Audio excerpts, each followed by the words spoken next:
السلام علیکم ورحمۃ اللہ وبرکاتہ۔ رمضان کا آخری عشرہ اللہ تعالیٰ نے لیلۃ القدر کو ان 5 راتوں میں چھپایا ہوا ہے۔ پہلے یہ تعیین کے ساتھ مقرر ہو کر آ رہی تھی۔ آپس کے جھگڑے ایسی نحوست ہیں کہ آپ خیمے سے باہر آئے، 2 صحابہ آپس میں ان کی کوئی تلخی ہوگی، ان کی آوازیں اونچی ہوں گی، جھگڑا بڑھ گیا تو آپ نے باہر تشریف لا کے فرمایا کہ میرے اللہ نے مجھے شب قدر بتا دی تھی کہ فلاں رات ہوا کرے گی، لیکن تم لوگوں کے جھگڑے کی وجہ سے اللہ تعالیٰ نے اس کو اٹھا لیا اور چھپا دیا، اور اب تم اسے طاق راتوں میں تلاش کرو، 21 میں، 23 میں، 25 میں، 27 میں، 29 میں اس کو تم تلاش کرو۔ آپس کا اختلاف صحابہ کا تھا، 2 صحابی آپس میں کس بات پہ الجھ گئے پتہ کوئی نہیں۔ بظاہر تو وہ ایک تعیین اور ایک مقرر عدد، مقرر رات اٹھ گئی، لیکن یہ بہت بڑی خیر ہوئی۔ اگر یہ رات متعین ہوتی کہ 21 کی رات شب قدر ہوا کرے گی، یا 27 یا 23 یا 25 یا 29، اور آنے والے زمانے میں غفلت تو ہونی تھی، جہالت بھی ہونی تھی، نافرمانی بھی ہونی تھی، رات متعین ہو، لوگوں کو پتہ ہو آج شب قدر ہے، پھر لوگ نافرمانی کرتے تو نقد عذاب آتا۔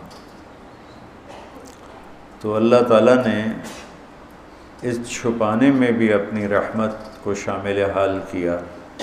جب ایک آدمی شراب پی رہا ہے، اسے پتہ ہی نہیں شب قدر، کسی کو بھی نہیں پتہ کہ آج ہے۔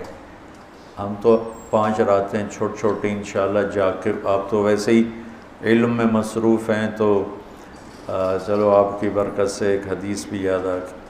ابو ہریرہ رضی اللہ تعالیٰ عنہ فرماتے ہیں مدارست العلم ساعتاً، دارس یدارس، ایک دوسرے کے ساتھ علمی محاورہ کرنا، یا جس کو آپ تکرار کہتے ہیں، مدارست العلم ساعتاً خیر من احیاء لیلۃ القدر عند الحجر الاسود۔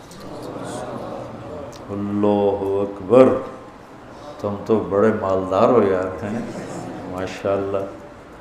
آپ کی رات اللہ کے فضل سے علم میں گزرتی ہے، تو اور لوگ بھی بیٹھے ہیں، میں ترجمہ کر دیتا ہوں۔ چند گھڑی، تھوڑی دیر کا علمی مذاکرہ، علمی گفتگو، علم کی طلب میں، علم کی تلاش میں، مناظرہ نہیں ہے، لڑائی جھگڑا نہیں ہے، علم کی طلب اور تلاش میں تھوڑی دیر علم کا مذاکرہ اور علم کی بات چیت، یہ حجر اسود کے سامنے کھڑے ہو کر لیلۃ القدر میں ساری رات نفل پڑھنے سے بہتر ہے۔ لیلۃ القدر بذات خود خیر من 1000 شہر ہے، ٹھیک ہو گیا، اور حرم کی ایک نیکی 1,00,000 کے برابر ہوتی ہے، یہ بھی ٹھیک ہے، معلوم ہے، حرم مکہ کی ایک نیکی 1,00,000 کے برابر، تو یہ رات حرم میں 1,00,000 راتوں کے برابر ہوگی۔ 1,00,000 کو 1000 سے ضرب دیں تو کتنا بنے گا؟ مولوی شاید بتائے گا، حساب اچھا کر کر۔ 10 کروڑ مہینے بنتے ہیں، 10 کروڑ مہینے بنتے ہیں، 10 کروڑ مہینوں کے سال بناؤ، لاکھوں سال بنتے ہیں، ہزاروں سال بنتے ہیں۔ تو علم کا مذاکرہ، علم کی طلب میں، علم کو سیکھنے کے لیے تھوڑی دیر بیٹھنا، وہ حجر اسود کے سامنے لیلۃ القدر میں ساری رات نفل پڑھنے سے بہتر ہے۔ یہ تو ہو گیا عام دنوں میں۔ جب یہ علم کی طلب رمضان میں ہو تو ہر عمل پہلے ہی 70 گنا بڑھ جاتا ہے۔ فرض علم کی طلب تو فرض ہے، تو فرض 70 گنا ہو جاتا ہے، نفل فرض بن جاتا ہے، تو اس کو ملٹیپلائی کرنے کے لیے کوئی کمپیوٹر بھی کام نہیں دے گا۔ یہ آپ اللہ کے فضل سے آپ کی ساری ہم نے 25 کو چھٹی رکھی ہے، 2 راتیں گھر جا کے جاگ لینا، ایک 27 کی ایک 29 کی، تو انشاءاللہ تو اب ویسے بھی آج کل راتیں چھوٹی ہیں، تو یقیناً ایک رات تو ہوگی اس میں، 5 راتیں اگر ہم جاگ لیتے ہیں یقیناً ایک رات اس میں شب قدر ہے۔